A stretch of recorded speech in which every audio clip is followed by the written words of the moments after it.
suku bunga dari the Federal Reserve yang seperti masih higher low for longer, November masih ada kenaikan 25 basis point. Berarti kan masih ada kemungkinan dolar indeks akan semakin kuat ke depannya. Di satu sisi Bank Indonesia sepertinya tetap akan memutuskan menahan di 5,75%. Bagaimana nasib rupiah dan juga sedikit evaluasi dari Ciliza juga ya untuk instrumen-instrumen moneter lainnya seperti penetapan devisa hasil ekspor, DHE, betul. FX intervention itu bagaimana Ci menjaga stabilisasi mata uang Garuda?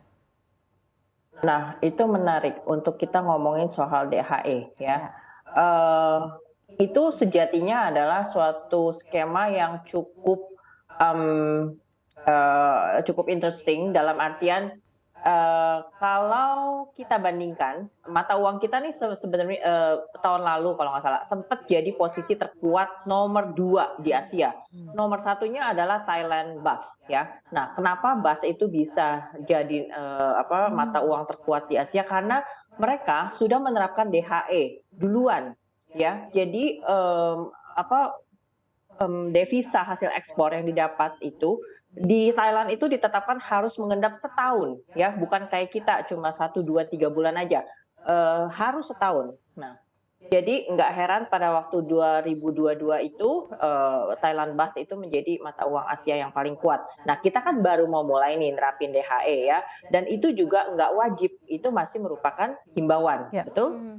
Nah, jadi kalau itu sebetulnya masih terserah kepada eksportirnya masing-masing. Kalau misalkan mereka di bank luar negerinya itu atau ya di tempat negara ekspornya itu mereka mendapatkan rate yang cukup menarik gitu, yang dimana juga mereka nggak usah susah-susah untuk balikin lagi ke Indonesia gitu. Nah, kira-kira apa yang akan mereka lakukan? Mereka nggak akan ya otomatis nggak akan stay nahan di Indonesia gitu kan. Jadi semuanya ini masih merupakan himbauan gitu. Nah, yang mungkin kalau kita lihat dari posisi DXY, dan satu lagi, saya mau menyoroti mengenai foreign net buy nih di Indonesia ini.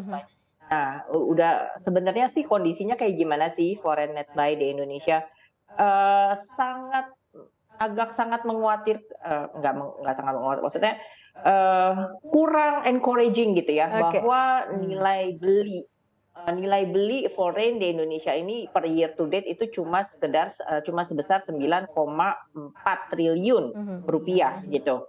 Sementara di bulan ini kita minus posisinya, foreign net sell minus 5,5 T gitu ya. Nah, jadi saya melihat asing ini belum masuk gitu. So that's why juga salah satu alasan saya kenapa saya agak menahan excitement ini bahwa kita sampai juga akhirnya 7.000, the first position 7.000 untuk di tahun ini karena asing belum masuk gitu.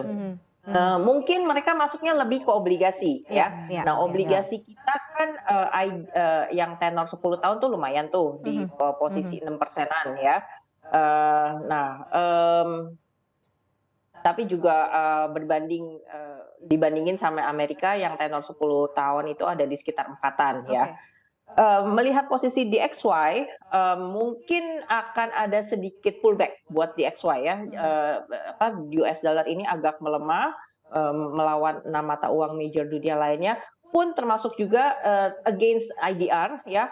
Kalau di posisi 15.390, 15.400 sekarang ini udah area resisten. Terus saya lihat ada indikator RSI-nya negatif divergence, so hopefully USD ini bisa agak sedikit melemah, terutama ya karena memang mereka tahan suku bunganya nggak dinaikin lagi. Tapi basically mereka masih dalam uptrend dan saya lihat susah untuk USD itu untuk jatuh ke bawah 15.250. So ya that's the new normal. Oke, mungkin Mas Revo bisa menambahkan ya terkait mengenai seperti apa sih sebenarnya eager untuk investor kembali lagi masuk. Kan sebenarnya kalau kita pengen lihat hype di market, kalau ketika kemudian asing sudah kembali tune in atau tap in di market kita, tapi kan ternyata belum. Ataukah memang karena risky aset masih belum jadi pilihan karena lebih kepada safety aset seperti obligasi yang jauh lebih populer saat ini, begitu ya. Anda melihatnya seperti apa dan apa yang ditunggu?